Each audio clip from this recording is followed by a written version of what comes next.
My girlfriend cheated while I paid all her bills and called me replaceable, so I threw her out and she tried to trap me with a fake pregnancy. Brittany and I had been together for 2 years. She's 25 and I'm a 27-year-old male. When we first started dating, I thought she was perfect. Brittany is the kind of girl who turns heads anywhere. Drop-dead gorgeous, super confident, and always exuding that vibe like she's the center of attention. I was proud to call her mine. About a year ago, we decided to move in together. Technically, she moved into my house since I own it. Brittany had been finishing her degree and working part-time, so I was the one paying all the bills. Rent, utilities, groceries, even her car insurance. At first, I didn't mind. I saw it as an investment in our future, believing I was helping her out so she could focus on her studies, and we'd build a life together. For a while, it felt like a dream. Brittany was sweet, funny, and full of energy. She made me feel like the luckiest guy in the world. I was pulling long hours at work, but it didn't bother me. I loved coming home to her. She always had a way of lighting up the room. Well, in the beginning, at least.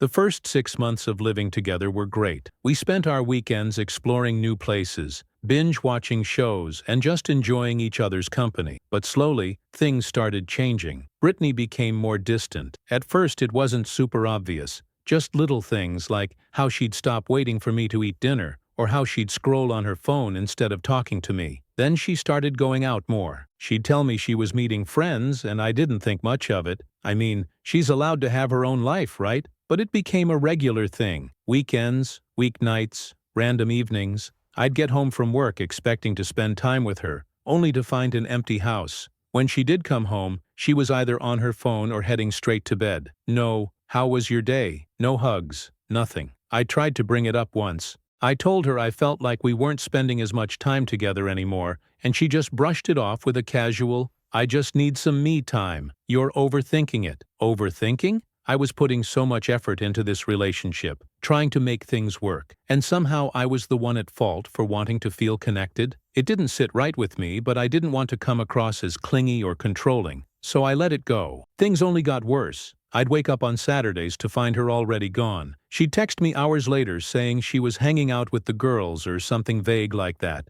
I stopped asking for details because every time I did, she'd act like I was interrogating her. So I kept quiet, hoping it was just a phase and that things would go back to how they used to be. But honestly, it was starting to get to me. I felt like a roommate instead of her boyfriend. I was doing everything to make sure she was comfortable, paying all the bills, making sure she didn't have to stress about money, and she couldn't even bother to spend time with me. It wasn't even about the money. It was about the lack of effort. I remember one particular night when I came home after a 12-hour shift, exhausted. The house was dark, with no sign of Brittany. I texted her asking where she was, and she replied an hour later saying, "Just out. Don't wait up." That was it. No explanation or apology. I sat there on the couch staring at the message, feeling this knot in my stomach. What was I even doing this for? I tried telling myself that she was just stressed with school or that she needed some freedom, but deep down, I knew something was off. I started feeling like I was putting in all the effort while she was just taking it for granted. The thing is, I loved Brittany. I really did. She wasn't just some girlfriend to me. She was someone I saw a future with. I wanted to believe we were building something together, but the more time passed, the more I realized it felt like I was the only one building. She was just sitting on the sidelines, reaping the benefits.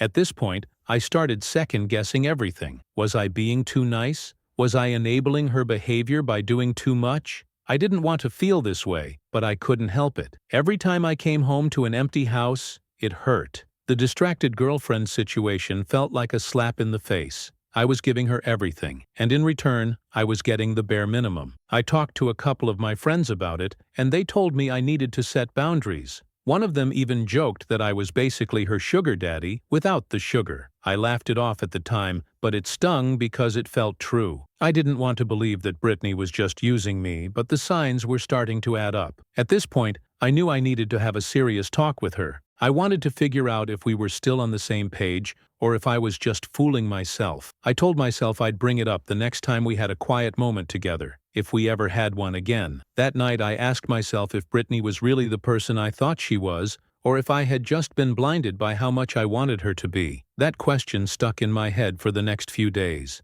I was so caught up in figuring out how to bring it up without sounding like I was accusing her of something. I didn't want to come off as insecure or controlling, I just wanted answers. But Brittany beat me to it in the worst way possible. One night she actually stayed home for once and I thought, finally, maybe we can have a normal evening together. We ordered takeout, sat on the couch, and started talking about random stuff. It felt nice, like old times. And for a second I thought maybe things were turning around. At some point, the conversation shifted to relationships and loyalty. I don't even remember how we got there, but I mentioned how important it was for me to feel like we were on the same team. Brittany kind of laughed and gave me this look, as if I had just said something dumb. Then she hit me with it. You know you're pretty replaceable. There are tons of guys who'd love to be with me. I thought I misheard her at first. I literally blinked and asked her to repeat it. This time she said it with a little smirk, like it was the funniest thing ever. Don't get so serious, she added. You know I'm joking, but it didn't feel like a joke. Not even close. I just stared at her for a moment, trying to figure out if she realized how messed up that was to say. But she didn't. She just kept scrolling on her phone like she hadn't just shattered whatever was left of my confidence in this relationship. I didn't want to blow up, so I kept calm. I asked, "Is that how you really feel?" She rolled her eyes and said, "Oh my God, you're being so dramatic." Of course not, but like it's true. Guys hit on me all the time. It's not my fault you can't handle that. I was floored. Not only did she double down, but she made it seem like I was the problem for being upset about it. And the worst part? She didn't even apologize. She just acted like it was no big deal, like I was overreacting. The rest of the night was awkward. I didn't say much, and neither did she. She went to bed early, probably annoyed that I wasn't laughing along with her. Meanwhile, I sat there on the couch, replaying the whole thing in my head. I couldn't shake the feeling that she really believed what she said, that I was just another guy in a long line of options for her. The next day, I tried to act normal. I wanted to see if she'd bring it up, maybe apologize,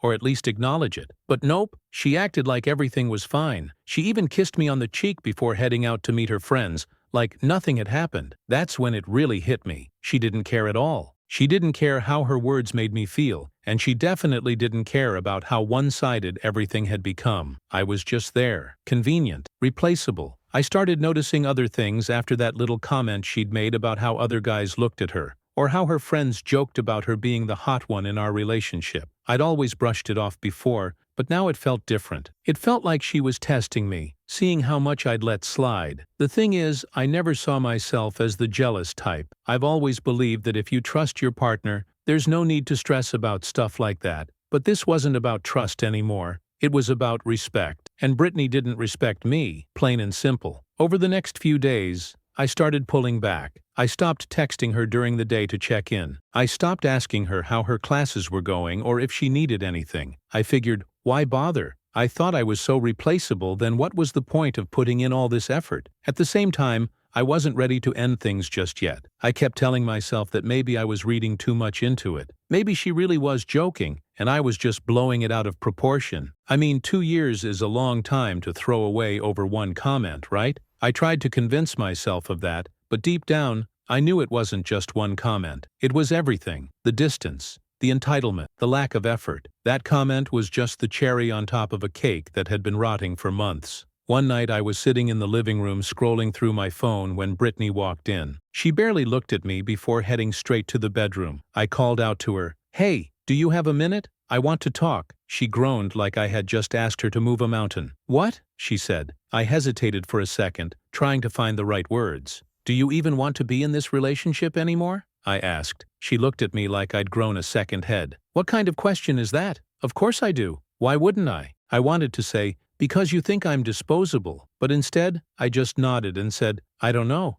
I feel like we're not on the same page." She sighed and rolled her eyes. "You're overthinking again. Can we not do this right now? I'm tired." That was it. She didn't even care enough to have the conversation. I watched her walk into the bedroom and close the door. I realized I couldn't keep doing this. Something had to change soon because I couldn't keep pretending everything was fine when it clearly wasn't. Before I could even figure out how to deal with Brittany, life decided to deal with me first. A couple of days after our half-hearted conversation, I got a call from one of her friends. Let's call her Melissa. Now, Melissa and Brittany were close. Not best friends, but definitely tight enough that her calling me abruptly was unexpected. I almost didn't answer because, let's be real, what could Melissa possibly have to say to me? I picked up anyway. "Hey, what's up?" I asked, trying to sound casual even though my stomach was already doing flips. Melissa didn't waste any time. "Listen, I don't know if I should even be telling you this, but I feel like you deserve to know," she started.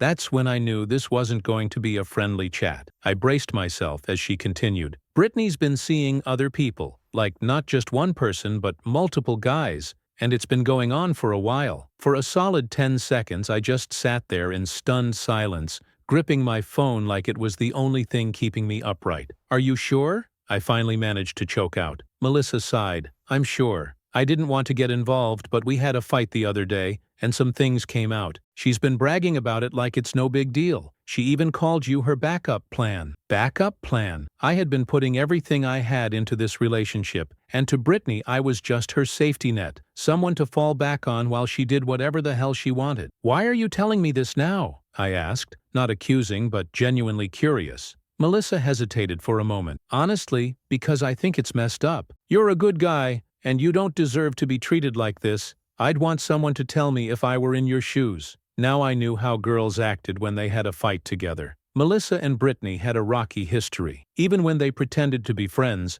Melissa had always seemed a little too eager to criticize Brittany behind her back. It wasn't hard to imagine she'd jump at an opportunity to tear her down. There was a chance she was exaggerating or even outright lying just to see Brittany crash and burn. Still, the timing made me uneasy. Brittany had been throwing up red flags for months, and this felt like the missing puzzle piece that tied it all together. I couldn't just dismiss it outright. I needed to figure out the truth on my own. Over the next few days, I started piecing things together without being obvious. I knew confronting Brittany without solid proof wouldn't get me anywhere. She'd deny everything or twist it around to make me the bad guy. So I decided to use her patterns and habits against her. One thing about Brittany was that she was a creature of routine, especially when it came to her nights out. She'd always say she was with her friends, but she was vague about details. No specifics on where they'd go or who she'd be with. So the next time she said she was heading out, I casually asked which friend she was meeting. "Oh, just Ashley," she replied quickly, barely looking at me as she grabbed her keys.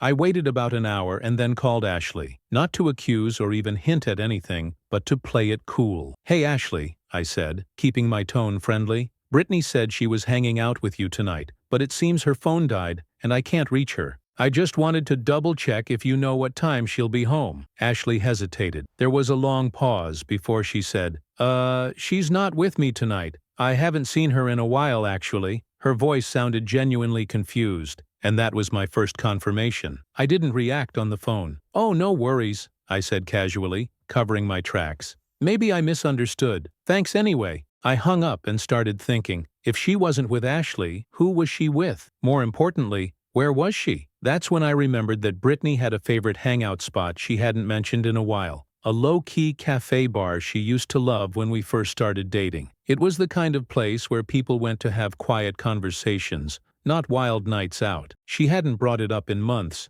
but I had a hunch it was still part of her routine. I drove over there, parking a few blocks away so she wouldn't spot my car. My heart was racing, but I tried to keep my thoughts in check. This was just a hunch, I told myself, a way to rule things out, or so I hoped. As I approached the cafe bar, part of me was still holding on to the slim hope that maybe Melissa had exaggerated and that Brittany wasn't capable of what I was about to uncover. Sure enough, there she was, sitting at a table by the window, but not alone. My stomach dropped. She was laughing and leaning in close to some guy I'd never seen before. The way her eyes lit up, the casual way she touched his arm, the way he leaned toward her, it was all too intimate. They weren't just friends. I could feel the weight of betrayal settle in my chest, heavy and cold. Everything I had tried to ignore, everything I had rationalized, suddenly became impossible to deny. I didn't storm in or cause a scene, although I wanted to. I stayed calm, even though my hands were shaking as I pulled out my phone. I took a picture from the sidewalk, just enough to document what I needed without drawing attention. As I snapped the photo, all I could feel was anger, humiliation, and some sense of validation. All those doubts I'd been suppressing, all those red flags I'd tried to explain away, they were right there in front of me, staring back at me through the glass.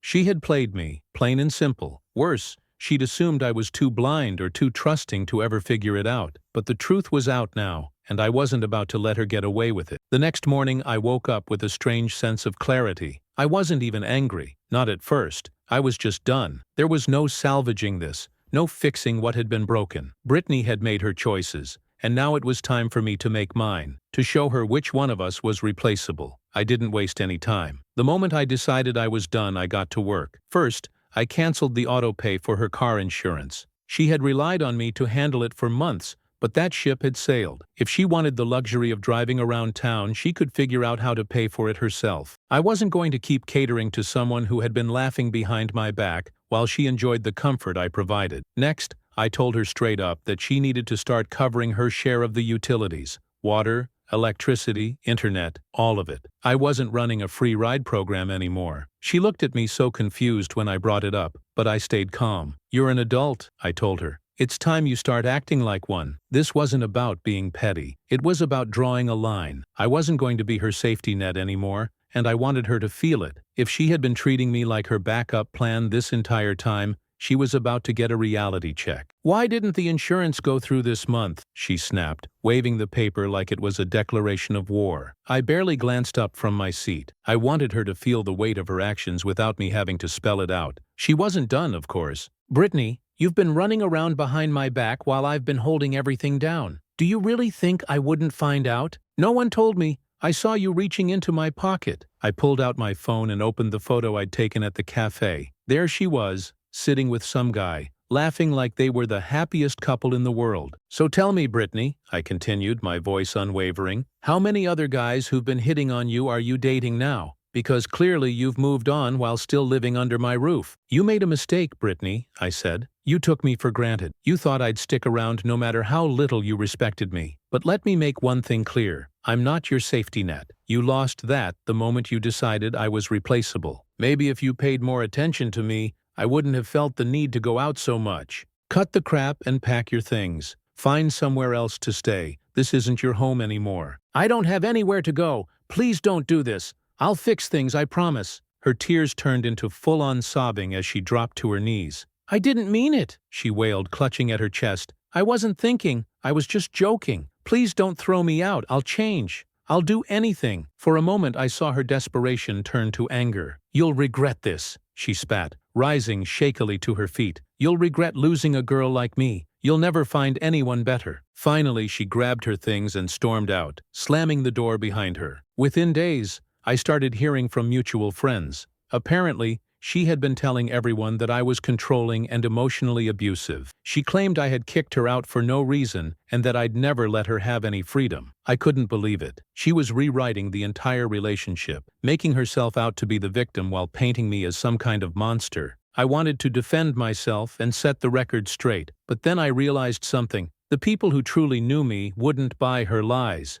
They had seen how much I had done for her, and how one-sided our relationship had become. Anyone who believed her wasn't someone I needed in my life anyway. A few weeks later, I ran into a mutual friend at a coffee shop who had some news about Brittany. Apparently she had moved on and started dating some rich guy. At first I shrugged it off. It wasn't my business anymore. Classic Brittany, always looking for an upgrade and thinking she was irreplaceable. Honestly, I didn't feel bad for her. She made her choices, and now she was dealing with the consequences. Now the only thing on my mind was hoping she wouldn't try to come crawling back, bringing more trouble into my life. But for now, I'm just happy to leave this chapter behind. Onward and upward. Rachel was everything Brittany wasn't. Supportive, thoughtful, and real. She didn't just take from me, she actually cared about giving back to the relationship. For the first time in a long time, I felt valued. According to a few people we both knew, she was completely devastated. Suddenly, the reality that I'd moved on while no one wanted her hit her hard, and she wasn't handling it well. At first, she tried subtle things after that guy dumped her, sending me random texts asking to talk, and even showing up at places she knew I might be. I ignored all of it. I was over her, and Rachel deserved my full attention. But then Brittany decided to escalate things in the most dramatic way possible. It all started one evening when I heard shouting outside my house.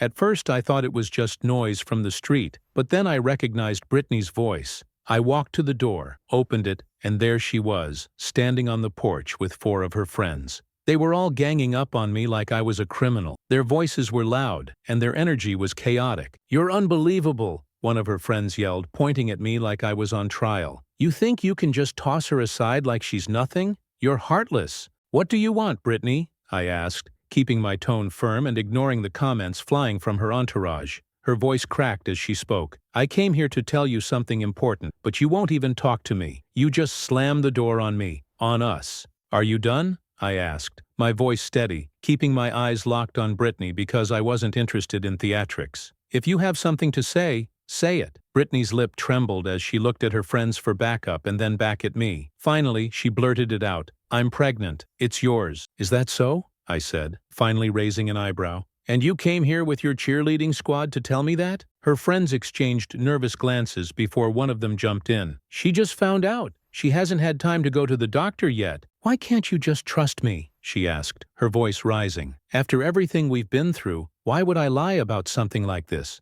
My eyes stayed on Brittany, and it didn't take long for her to look away. That split second of hesitation told me everything I needed to know. The group eventually stormed off, cursing me under their breath and calling me every name they could think of. Brittany's performance, though initially convincing, had fallen apart. I didn't let it shake me, but I'd be lying if I said it didn't leave me uneasy. What if there was some truth to it? A few days later, the truth came out. Melissa, the same person who had tipped me off about Brittany's behavior, reached out again. She seemed to be following the chaos of our breakup. Melissa assured me that Brittany wasn't pregnant and had made the whole thing up. Brittany had been spiraling since she found out I'd moved on, and the fake pregnancy was her last-ditch attempt to trap me into taking her back. Honestly, it wasn't shocking, just disgusting. I blocked Brittany on everything immediately. Whatever lies she was spreading or plans she had weren't my problem anymore. I didn't care anyway.